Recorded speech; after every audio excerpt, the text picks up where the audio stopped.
মানে কসমেটিকের অবস্থা খুবই খারাপ। প্রতিটা মালের ভালোর পিছনে ফেকও আছে, বাট ফেকের সংখ্যাটা বেশি। ঢাকায় এমন কোন জায়গা নাই যে এই ডুপ্লিকেট জিনিসটা কই হইতেছে না হইতেছে, এটা সবাই জানে। ঝিকঝাক সাজসজ্জা আর ঝলমলে আলোর ঝলকানিতে সাজিয়ে রাখা রং বেরঙের এসব প্রসাধনীর অনেকাংশই বানানো হয় পুরনো ঢাকায়। চকবাজারে সাততলা বাড়ির চিলে কোঠাতেই তৈরি হচ্ছে বিদেশি শ্যাম্পু। বাথরুমের ড্রামে গ্লিসারিন, লবণ, সাদা পাউডার আর পারফিউমে মিশিয়ে বানানো হয় ভেজাল শ্যাম্পু। এরপর খালি কোটা জোগাড় করে নকল লোগো ও স্টিকার লাগিয়ে রিফিল করলে আন্তর্জাতিক মান এবং নামের শ্যাম্পু বলে বাজারে ছাড়া হয়।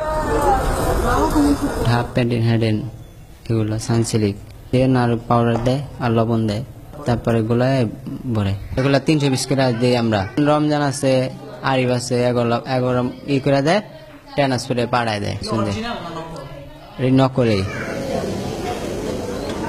নকল পণ্য তৈরির এসব কারখানাগুলোতে প্রতিদিনই হাজার হাজার পিস দেশি বিদেশি নামি দামি ব্র্যান্ডের এসব শ্যাম্পু, বডি স্প্রে এবং ফেস ওয়াশ তৈরি করে রাজধানী সহ দেশের বিভিন্ন স্থানে ছড়িয়ে দেওয়া হচ্ছে। আর এসব পণ্য না বুঝেই কিনে প্রতারিত হচ্ছেন দেশের সাধারণ গ্রাহকরা। একই কায়দায় গ্লিসারিন, রং আর সুগন্ধি দিয়ে বানানো হচ্ছে বিদেশি ফেস ওয়াশ। একই সাথে নকল বানাচ্ছেন বিভিন্ন ব্র্যান্ডের সাবান। র্যাপটিনে টাকা দেয়, থানায় টাকা দেয়, হ্যাঁ আমরা টাকা দিয়ে তারপরে কাজ করি। আমাদের কেউ কিছু করতে পারলে আমরা আগে খবর পাবো। একটা গোডাউন আর একটা আপনার শ্যাম্পুর কারখানা। শ্যাম্পু বানায় ওই গোডাউনের ভিতরে রাহে ওটার ভিতরে ঘুমায় আবার সকালে হলে ডেলিভারি দিয়ে দেয়। খান মার্কেট 2 নম্বর ফেস ওয়াশ, বডি স্প্রে, তারপরে যে রসুন মশলা সব 2 নম্বর। দেবীদাস ঘাট এলাকার Shahin cosmetics Bangladesh standard testing institute BST এর অনুমোদন প্রয়োজন নেই এমন অজুহাতে সৌরভ লাভলি নাম দিয়ে বানাচ্ছেন স্কিন ক্রিম, মেহেদি, বেজলিন সহ প্রায় 28 ধরনের প্রসাধনী পণ্য। সৌরভ চুনো, সৌরভ টিউব, চুনো ডিবা এসব কেমিক্যাল দেওয়া তৈরি হয়। কি কি কেমিক্যাল এটি বাইরের থেকে আসছে তো তা বলতে পারি না। চকবাজারের আরেক ভেজাল পণ্য প্রস্তুতকারী লিজা কসমেটিক্স, সেখানেই পাওয়া গেল তৈরি ক্রিম ও লোশন। আমরা যে সাধারণত স্পোর্টটা এই বছর বানাচ্ছি, আর তার আগে করা হয়েছিল যে লোশন। 2 বছর ধরে ব্যবসা করতেছি। বিএসটি অফিস থেকে তাই সব বলবে যে আপনারা এটা করতে হবে। তারপর এখানকার আরেকটি ভেজাল কসমেটিক্স তৈরি কারখানায় গেলে সংবাদকর্মীদের উপস্থিতি টের পেয়ে সটকে পড়েন কর্মচারীরা। এমন ভেজাল একটি প্রসাধনী ত্বক ফর্সাকারী ক্রিম পরীক্ষা করে বিএসটি কর্তৃপক্ষ জানিয়েছে এসব মারাত্মক ক্ষতিকর। দুদিন পরে টাইমে মারাত্মক পাইছি মার্কেট, যেমন আমরা চিঠি লেগেছে ওরা রিএক্সপোর্ট করার জন্য অথবা ধ্বংস করার জন্য বলে দিচ্ছি। আমরা চকবাজার যে হানা দিয়ে আসলাম, আপনি কি মনে করছেন চকবাজারে নকল প্রসাধনী বন্ধ হয়ে গেল?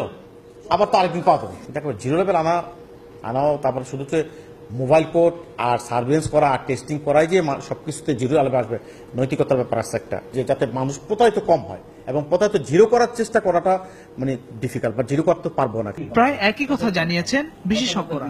লোশনটা তো দিচ্ছে, লোশনটা তো দেখা গেল আমাদের চামড়াটাকে বেশ পরিষ্কার করে দিচ্ছে।